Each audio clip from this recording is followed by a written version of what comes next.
Start करेंगे। कमर गर्दन सीधी कर लीजिए सभी। आंखें बंद कर लेंगे।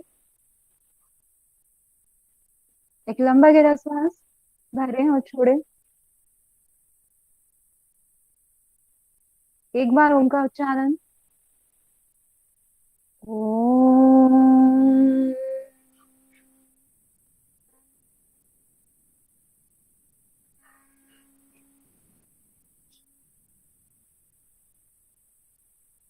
प्रतिज्ञा दोहराएंगे सभी। मैं प्रतिज्ञा करती हूँ आजीवन यम नियम का पालन करूंगी।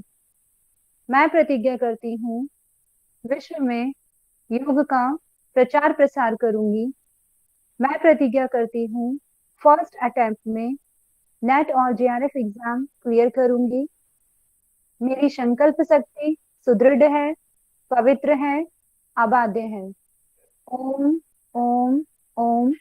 मैं अपनी संकल्प शक्ति से सब कुछ कर सकती हूँ।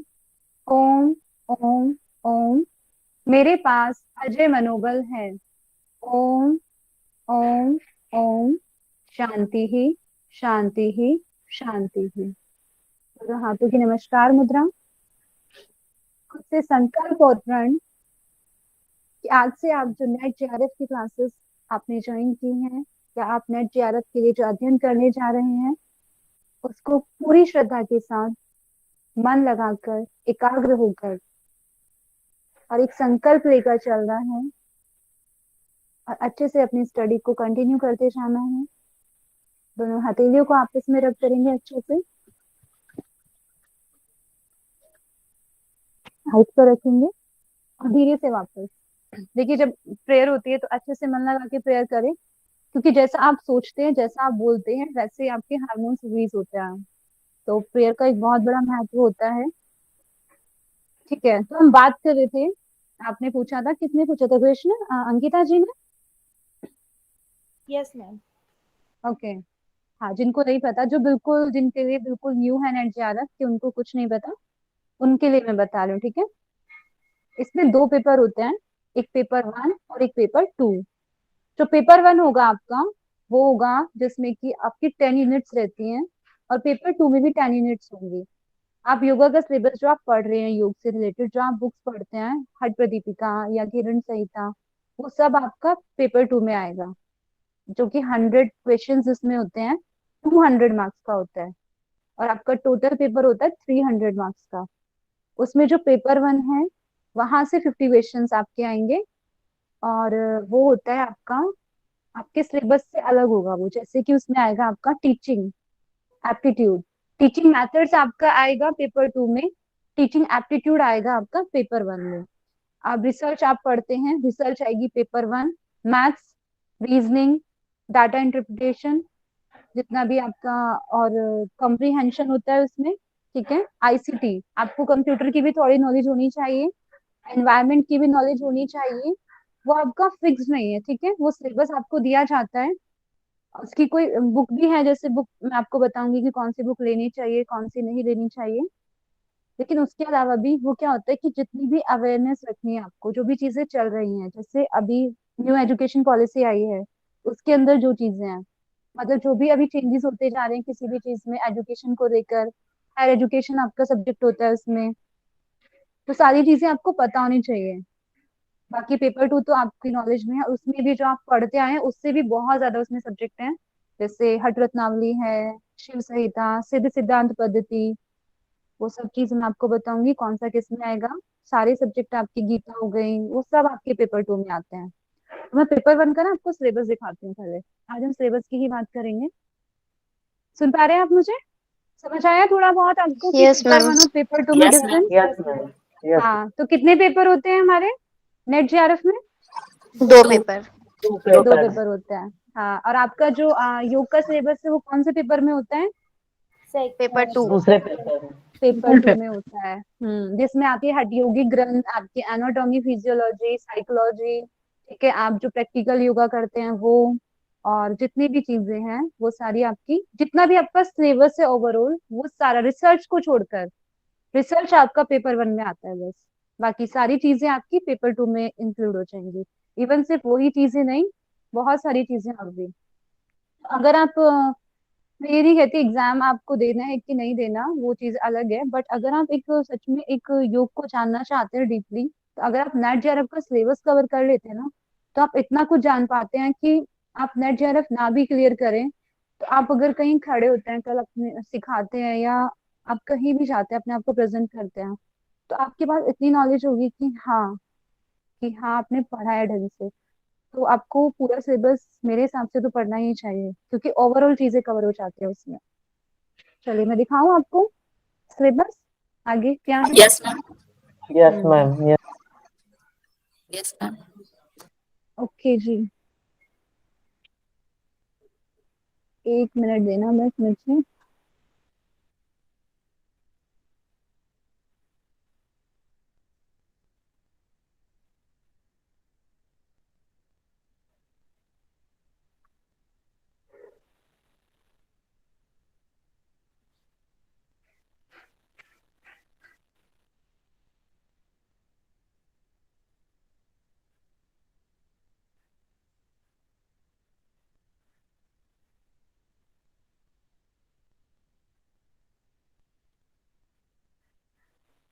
लैंडस्केप दिख रहा है कि ठीक है स्क्रीन आपकी। Yes, Yes, ma'am. ma'am. Yes, ma'am. Okay, एक सेकेंड मुझे खोलना पड़ेगा पीडीएफ।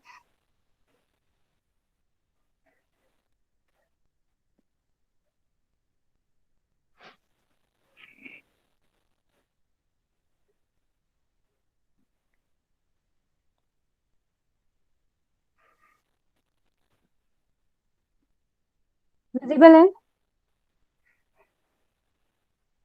Yes, ma'am. थोड़ा बड़ा करेंगे।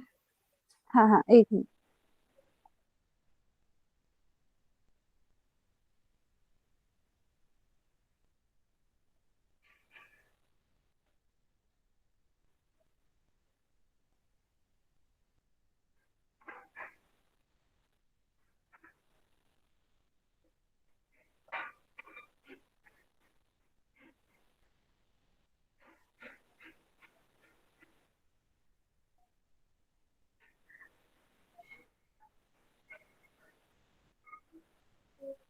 Visible. Yes, ma'am. Yes, ma'am. Yes ma'am. Okay, ठीक है। देखिए मैं आपको यहीं से बताती हूँ, बीच में प्रॉब्लम है तो आप मुझे बता देना। ये हमारा नेट का जो सिलेबस होता है पेपर 1 है, ठीक है, सामने लिखा है आपके पेपर 1। इसमें जो फर्स्ट है हमारा journal paper on teaching and research aptitude. मैंने बताया था इसमें टीचिंग होती है आपका और रिसर्च होता है, टीचिंग एप्टीट्यूड। तो फर्स्ट हम देख लेते हैं। यूनिट 1 आपकी होगी, वो टीचिंग एप्टीट्यूड होती है, जिसमें कि, और हाँ मैं आपको बता दूं, वैसे मेनली हर यूनिट से ना 5-5 क्वेश्चन होते हैं, बट कम ज्यादा हो सकता है, ऐसा जरूरी नहीं है कि 5 क्वेश्चन आएंगे आएंगे। बट नॉर्मली यही क्राइटेरिया सेट होता है कि हर एक यूनिट से 5 क्वेश्चन आने ही आने हैं, ठीक है। तो आपके टोटल मिला के आपके 50 इसमें से होते हैं। मैम इसमें माइनस मार्किंग होती है क्या? नहीं नहीं, माइनस मार्किंग नहीं होते इसमें, ये आपका बेनिफिट है, इसमें माइनस मार्किंग बिल्कुल भी नहीं है। और कंपलसरी कितना रहता है मैम इसमें नंबर? देखिए ऐसा है कि कंपल्सरी तो कुछ नहीं कह सकते करना, तो आप देखो सबसे अच्छी बात है कि इसमें माइनस मार्किंग नहीं है, तो आप सारे क्वेश्चन अटेम्प्ट कर सकते हैं, है ना। आपको कोई डरने की जरूरत नहीं है। तो हाँ उसका ये ये है मैम कि ये जो, चीज रहता है हाँ, मुझे। कट ऑफ निकलती है इसकी, जैसे कट ऑफ होगी उसके अकॉर्डिंग। जैसे लास्ट टाइम जर्नल में भी, मतलब नॉर्मली आप लेके चलो आपके पेपर 2 में 80+, ठीक है, 85 क्वेश्चन कम से कम होने चाहिए। और अगर आप पेपर 2 लेके चलते हैं तो पेपर 1 लेके चलते हैं तो आपको आता है कम से कम 25 to 30 क्वेश्चन। 26, वो भी कास्ट के अकॉर्डिंग भी होता है, देखिए जर्नल है आप तो ज्यादा आपका होगा, है ना। अगर ओबीसी आपका कोटा लग रहा है थोड़ा कम ज्यादा चलता है, तो 30 आप उसमें लेकर चले पेपर 1 में जो भी हम पढ़ रहे हैं, और पेपर 2 80+, यानी 85, आप 85+ लेकर चलिए, क्वेश्चन आपके होने चाहिए करेक्ट। तो ये रहता है, वो आप धीरे धीरे पढ़ेंगे ना, आपको मुश्किल कुछ भी नहीं है, ये चीज आप समझ लेना। लगेगा मुश्किल है, लेकिन जब आप पढ़ना स्टार्ट करते हैं ना, एक डेडिकेशन होना चाहिए, आप कंटिन्यूटी होनी चाहिए। आप अचीव कर सकते हैं, इतना कोई बड़ी चीज नहीं है। एक बार में नहीं तो दूसरी बार में कोशिश करें, एक बार में। इनकेस नहीं होता है तो स्ट्रेस में थोड़ी आना है। और आगे क्या है ना कि आप रिसर्च के लिए बढ़ेंगे तो 1 या 2 साल में अप्लाई हो जाएगा कि नेट होना ही होना चाहिए। तो मेरे ख्याल से अभी अगर आप पढ़ रहे हैं और आप सिलेबस के टच में भी हैं तो आपको अभी से ही तैयारी शुरू कर देनी चाहिए। आप आगे एजुकेशन, आप आगे बढ़ना चाहते हैं, करना चाहते हैं, तो ये होना चाहिए आपका, ये बेसिक है। और कर सकते हैं अगर आप अभी पढ़ते पढ़ते इसको करते हैं ना, तो बहुत ज्यादा डिफिकल्ट नहीं होता। क्योंकि आधी चीजें तो आप अपनी एग्जाम टाइम में या फिर अपने ड्यूरिंग द क्लास आप पढ़ ही रहे हैं। बाकी थोड़ा और डीपली उसको पढ़ लीजिए। चलिए तो हम शुरू करें, आगे बताना शुरू करूँ मैं? मैम ये नेट में हाँ एज जी। लिमिट नहीं रहता है ना? नेट में नहीं है, लेकिन जेआरएफ के लिए जो एज लिमिट है वो 30 है। लेकिन हाँ, उसमें हो जी। सकता है कि जो थोड़ा कोटे के अकॉर्डिंग 1-2 साल कम ज्यादा हो जाए। सीएसटी के लिए हो सकता है कि अगर 30 है तो हाँ 32 हो जाएगा। नॉर्मली है एज लिमिट 30 है जेआरएफ के लिए, जो कि जहाँ पे स्कॉलरशिप मिलती है कि आप पीएचडी कर रहे हैं, आप जेआरएफ क्लियर करते हैं तो आपको गवर्नमेंट के थ्रू स्कॉलरशिप मिलती है। वो आपकी जेआरएफ में होती है। अगर नेट तो गया ये समझिए दोनों के कि एग्जाम अलग अलग होते हैं जो नहीं नहीं, नेट? दोनों के एग्जाम एक ही होता है उसमें।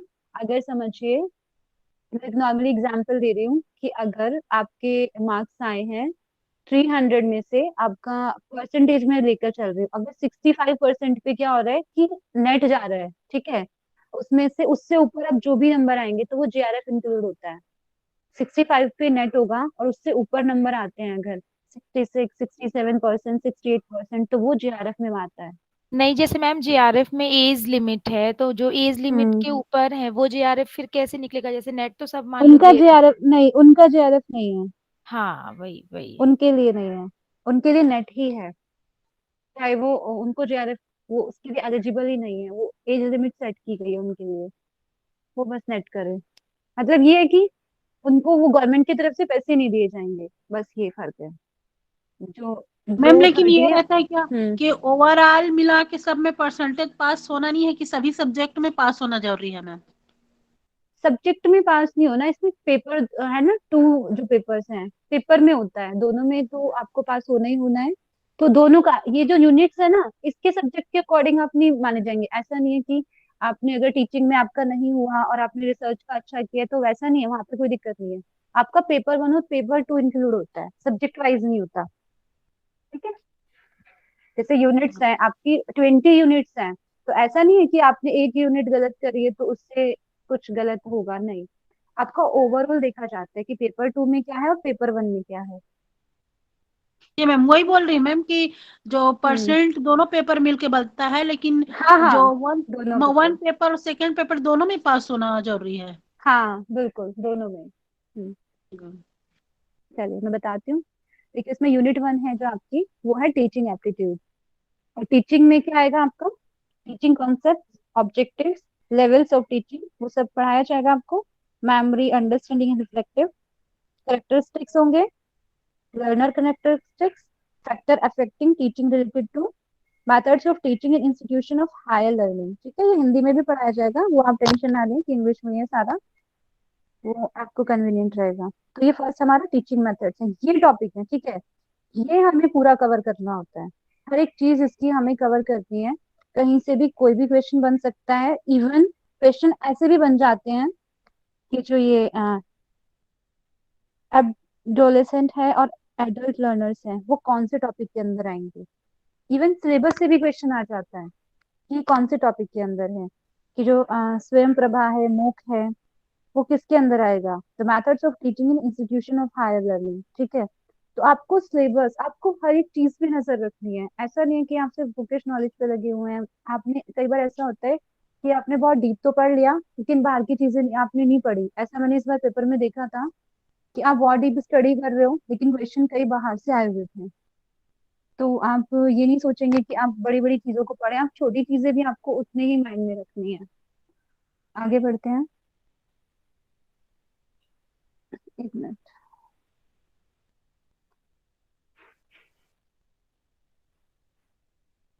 ये भी टीचिंग का है, teaching support system, traditional teaching, modern teaching, ICT based, वो सारा आ जाएगा। इवैल्यूएशन सिस्टम, आगे बढ़ते हैं। नेक्स्ट है हमारा रिसर्च एप्टीट्यूड। ठीक है, मैंने आपको जैसे बताया था पहले भी कि रिसर्च ऐसा है कि आपका पेपर 2 में नहीं आएगा, वो पेपर 1 में आता है।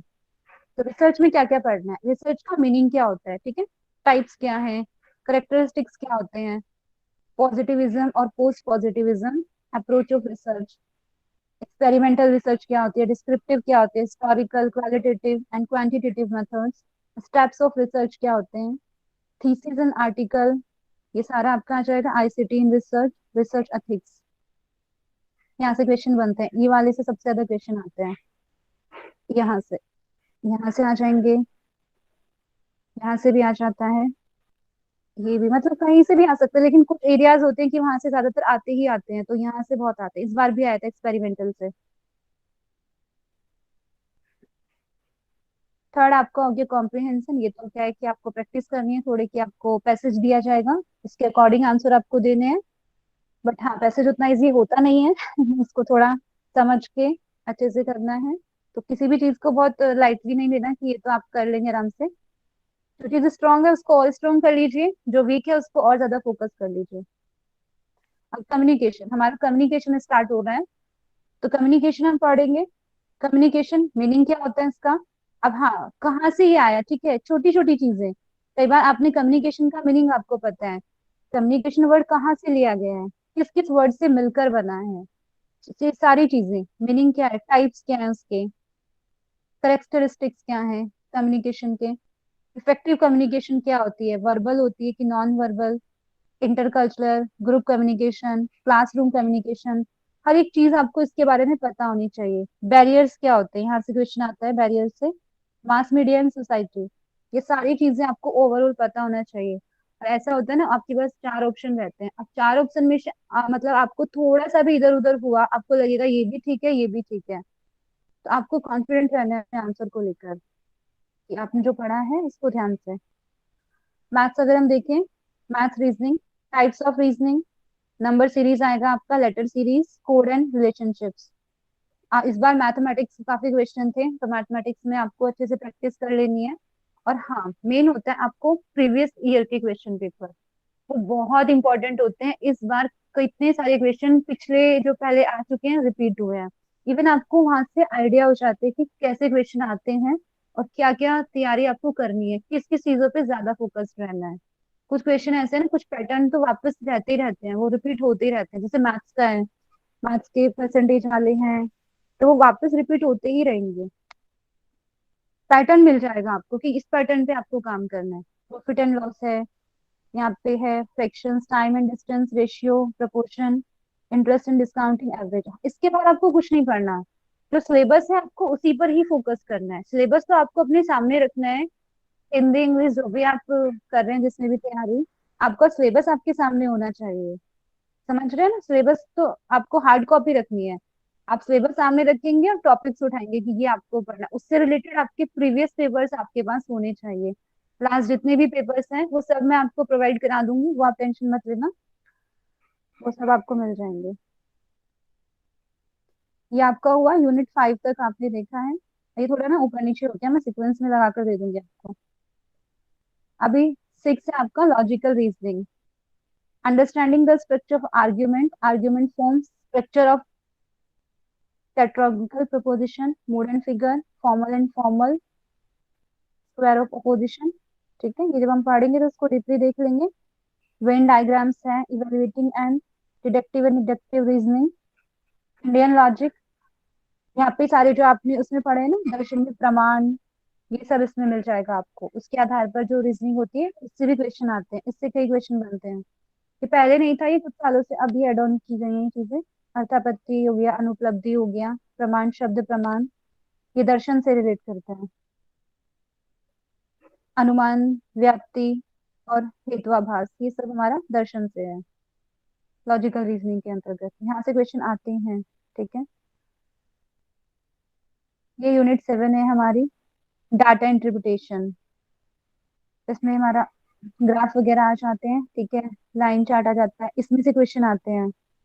बार चार्ट से क्वेश्चन हर बार आता है, बार चार्ट बना होता है, वहां से आपको परसेंटेज निकालना, एवरेज निकालना, ये मतलब इसमें 4-5 क्वेश्चन आपके रहते ही रहते हैं, 2-3 4-5 नहीं तो 2-3 तो रहेंगे इससे रिलेटेड। तो जो चीज ज्यादा रिपीट हो रही है तो उस पे तो थोड़ा ज्यादा फोकस करना है।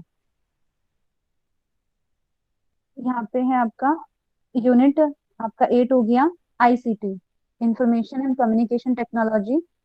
इससे भी क्वेश्चन आते हैं क्योंकि आपके हर यूनिट से क्वेश्चन आपको आना ही आना है। किसी से अगर 5 नहीं तो 2 आ जाएंगे, 3 आ जाएंगे। आईसीटी जर्नल एब्रीविएशन, इसमें क्या होता है, इसमें शॉर्ट फॉर्म्स बहुत आती हैं। शॉर्ट फॉर्म्स को आपको फुल फॉर्म बताने की क्या होगा, तो इसकी बहुत सारी एब्रीविएशंस होती हैं, उनको आपको याद करना है। बेसिक ऑफ इंटरनेट के बारे में, इंटरनेट क्या होता है, ईमेल क्या होता है, audio and video conferencing, ICT and governance and higher education. Higher education में क्या यूज होता है आईसीटी का, ये सारी चीजें आपको पता होनी चाहिए।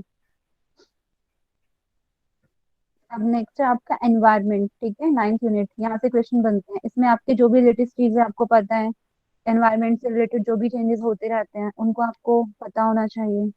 डेवलपमेंट, क्योंकि ऐसा है ना, ये सब्जेक्ट ऐसा है कि आपका एक बुक में नहीं इसको आप रख सकते कि आपने एक बुक खरीद ली उससे पढ़ लिया। ये हमारे सिलेबस का नहीं है, तो इसमें बाहर जो भी अपडेट होती रहती है उनसे थोड़ा अपडेट रहना है आपको, उनका थोड़ा पता होना चाहिए। Development and environment, millennium development and sustainable development, human and environment and direction, ये सारा आपका आ जाएगा जब आप इसको पढ़ेंगे। Regional air pollution, water pollution, soil pollution, इनसे रिलेटेड क्या क्या गैसेस रिलीज होती हैं, क्या होता है, इनके नुकसान क्या हैं, कौन सी बीमारियां इनसे होती हैं, ये जो चीजें, जो पोल्यूशन है उससे सारा रिलेटेड आपको पता होना चाहिए। Impact of pollutants on human health, जो पोल्यूटेंट्स होते हैं उनका ह्यूमन हेल्थ पे क्या इफेक्ट होता है। नेचुरल एंड एनर्जी रिसोर्सेज, यहाँ से क्वेश्चन बनते हैं, हाइड्रो से, सॉइल, विंड, बायोमास क्या होता है, nuclear and forest. Environment protection, इसके बारे में आपको पता होना चाहिए कि कौन कौन से जो भी नए नए बनते हैं, जो भी नई नई योजनाएं आती हैं, जो भी नए नए चेंजेस आते हैं, वहां से रिलेटेड पूरी चीजें, सोलर अलायंसेस, क्योटो प्रोटोकॉल, ये सब चीजें आपको पढ़ाई जाएंगी। ऐसा नहीं है कि ये कोई मतलब कुछ अलग है या डरने की बात है। हर चीज आपको, हर कंटेंट आपको मिलता है, बस आपको उसको एक तरीके से पढ़ना है, पुराने क्वेश्चंस आपको अच्छे से सॉल्व करने हैं, तो सब कुछ पॉसिबल है। हायर एजुकेशन, हायर एजुकेशन में जो पुरानी लर्निंग थी, एनसाइंड इंडिया जो पहले लर्निंग होती थी उसमें और अब में क्या फर्क है, वो सारी चीजें जो अभी न्यू, जो एजुकेशन पॉलिसी आई है पापा जी उसमें क्या आप म्यूट हो चेंजेस आए गई हैं। हैं।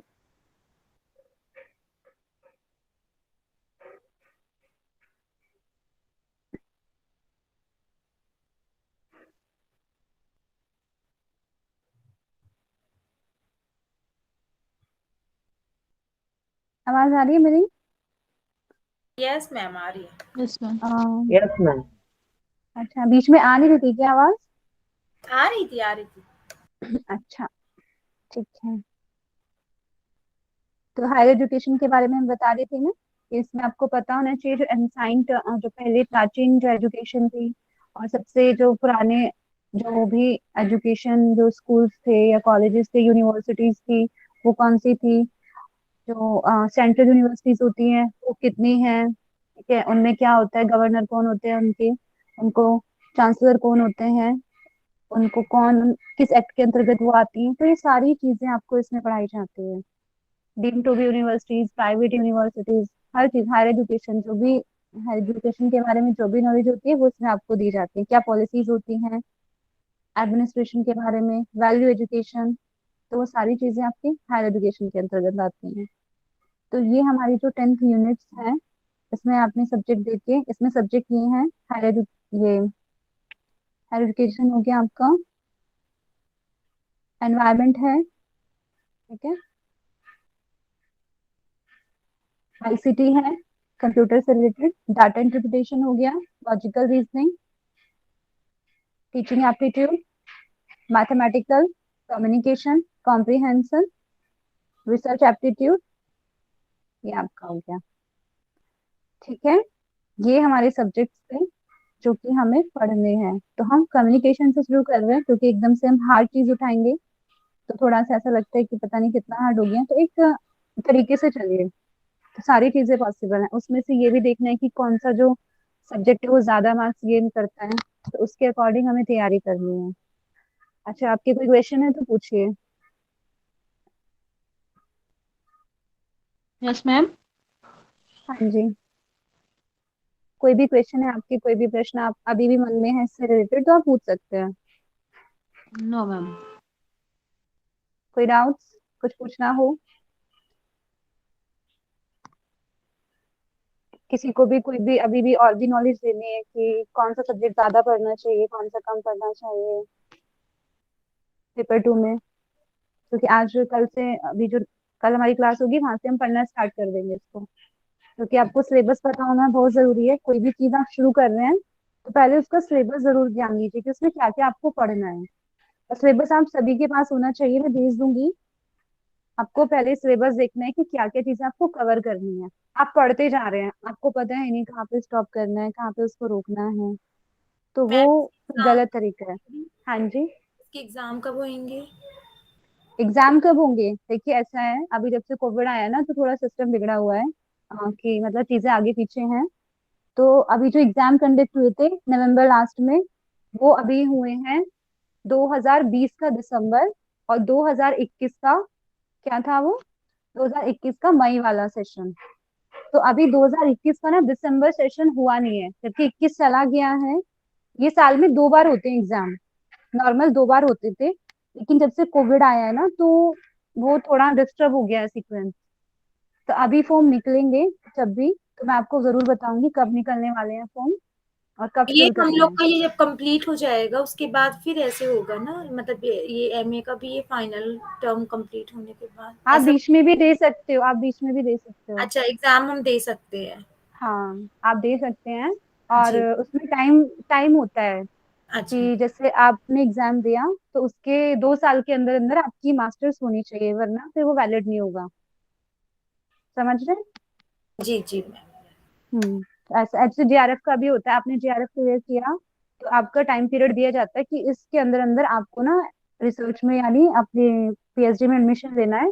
अगर आप नहीं लेते हैं तो वो भी फिर आपको नहीं मिलेगा, फिर आपको वापस से क्लियर करना पड़ता है। तो तो ये मैम ये सारी चीजें। एज कब कोई होनी मैं उचित है इसमें जेआरएफ में? ये तो हम लोग का कंप्लीट होते होते जब वो एग्जाम होंगे तभी हम लोग एज ऊपर चली जाएगी तो? तो आप अभी दे सकते हैं ना, अभी आपका जैसे कौन सा सेमेस्टर चल रहा है? अभी तो ये थर्ड। थर्ड हो गया और अभी हम लोग हाँ का, तो तब तक मेरी एज है तो देखिए मेरी अभी 32 है। 32 है। तो अभी क्या है ना कि आप अगर कोई आप लोगों में से ये है कि किसी का कोटा भी लगता है, दूसरा ये भी है, अभी ध्यान से सुनिए, पता है अगर एग्जाम निकलेंगे ना फॉर्म तो भी दिसंबर वाले निकलेंगे, ठीक है? क्योंकि दिसंबर वाला भी हुआ नहीं है, आ तो जनवरी गया है लेकिन। हाँ, कर दीजिए, ऑफ कर दीजिए प्रेरणा जी। लेकिन आप अभी ऑन रहने दीजिए, थोड़ी ये नॉलेज है कि नहीं होगी तो वो सुन सकते हैं, अभी रुक जाइए। तो उसमें क्या है कि जैसे अभी दिसंबर वाला निकलने वाला है, तो जिनकी एज अभी